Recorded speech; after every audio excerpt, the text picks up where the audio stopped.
Please stand if you are able for the Pledge of Allegiance, followed by a moment of silence. I pledge allegiance to the flag of the United States of America and to the republic for which it stands, one nation, under God, indivisible, with liberty and justice for all.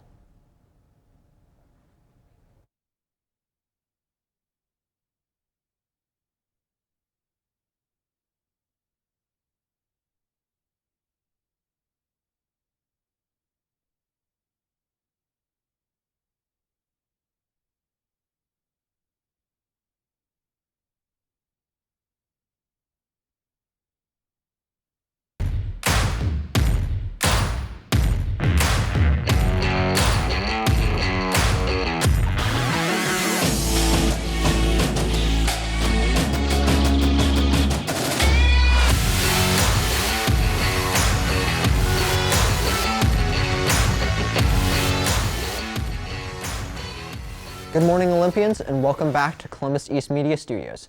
I'm your host, Ethan Scott, and let's jump right into these announcements.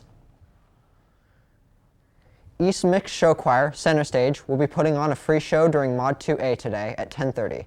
All teachers are encouraged to bring their classes down for an awesome performance.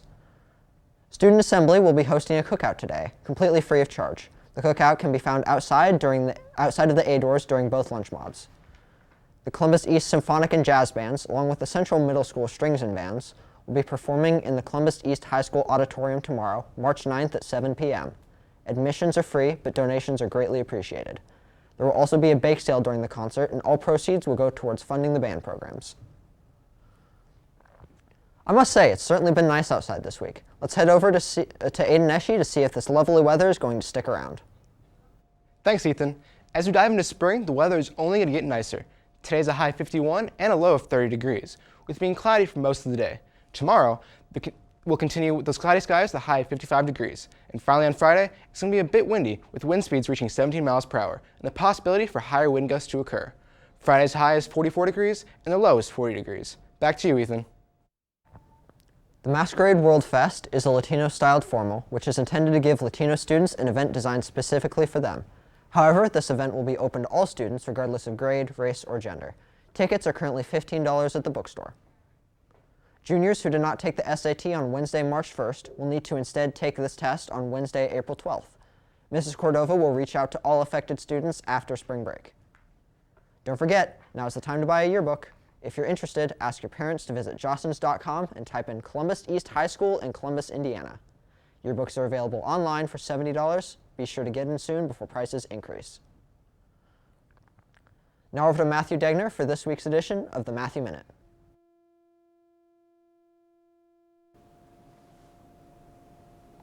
Welcome to this week's edition of the Matthew Minute, where news topics are presented in a brief format. I'm your host, Matthew Degner, and we're starting off by discussing Mexico. 4 U.S. citizens have been kidnapped in an attack by armed gunmen. As of noon on Tuesday, 2 have been killed, and 1 more is now in critical condition. Currently, the true reasoning for the visit and the attack is unknown, as Mexican President Andrés Obrador stated Monday the Americans were caught in a gunfight between 2 armed groups, which differed from the account given by the sister of one of the victims. She stated that the group had traveled in order to receive plastic surgery and was ambushed in the street. Most of the time, America is very proactive about getting Americans out of hostile situations, so stay tuned and we will watch how this story develops.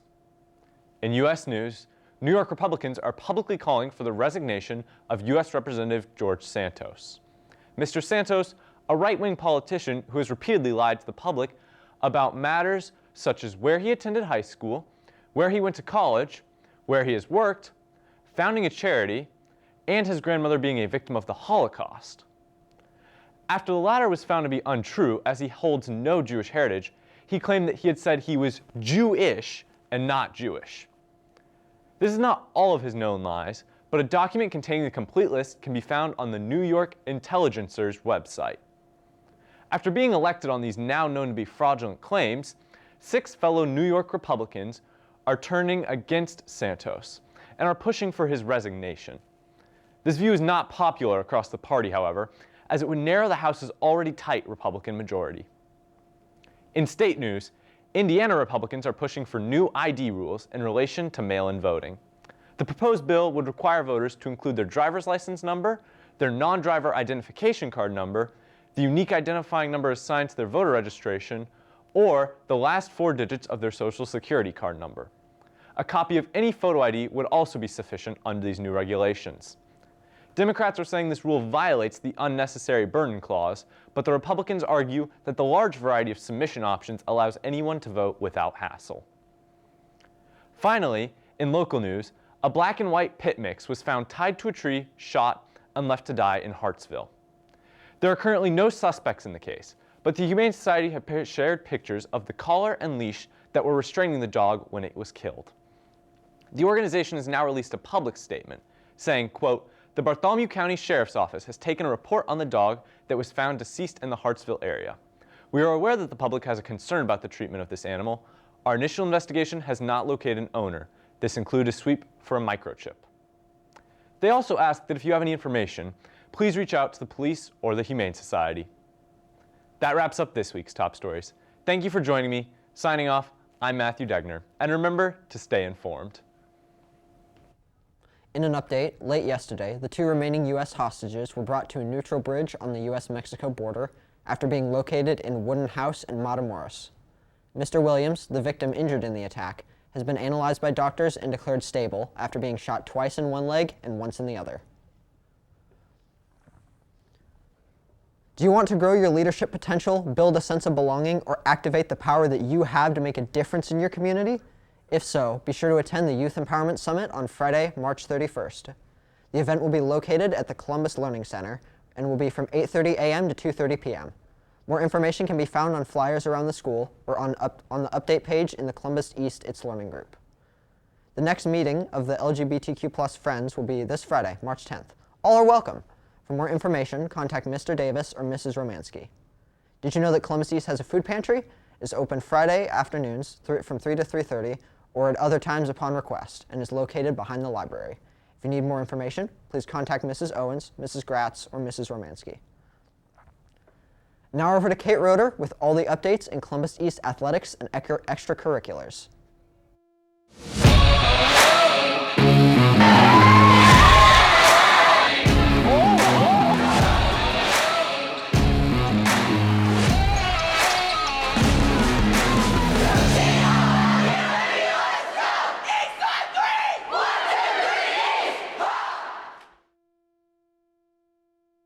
Senior Allison Craig and senior Heidi Murphy have been named ICGSA Girls Basketball Academic All-State Team. Congrats to the 2 of them on this achievement. Saturday in Performing Arts, our jazz band performed in State District at Whiteland and received a gold rating. Congrats to Stella Brummett, Liam Rary, Derek Patchett, and Chase Vaughn for earning solo awards. Show choirs finished off their season at South Dearborn, with Center Stage placing 2nd in the Medium Mixed Division and Serenade placing 3rd in the Unisex Division. Congrats to Gavin Foley for winning Best Solo. VCSU's Combined Varsity Winter Guard competed at Fishers in state prelims. They compete this Saturday in semi-state at Franklin Central. Over spring break, our marching band, the Sound and Spirit of Columbus, will be performing in the St. Patrick's Day Parade in Dublin, Ireland. Our speech team competed in sectionals at Ben Davis this weekend, placing 2nd. 9 members qualified for state, which will be held this Saturday. Sophia Leach, Monica McCannon, Grace McCannon, and Abigail Clore qualified for the National Speech and Debate Tournament in June. Congratulations to them on this huge feat. Coming up after spring break, Columbus East Cheer is holding tryouts for all of their teams. To sign up for tryouts, fill out the form on the East Cheerleading Instagram page at CEHS.cheer. Back to you, Scotty. And that's all we have for today. For myself, Kate, Aiden, Matthew, and the rest of the East Media crew, thank you for watching. Remember to take care of yourself, others, and the place, and as always, try to be the best part of someone's day.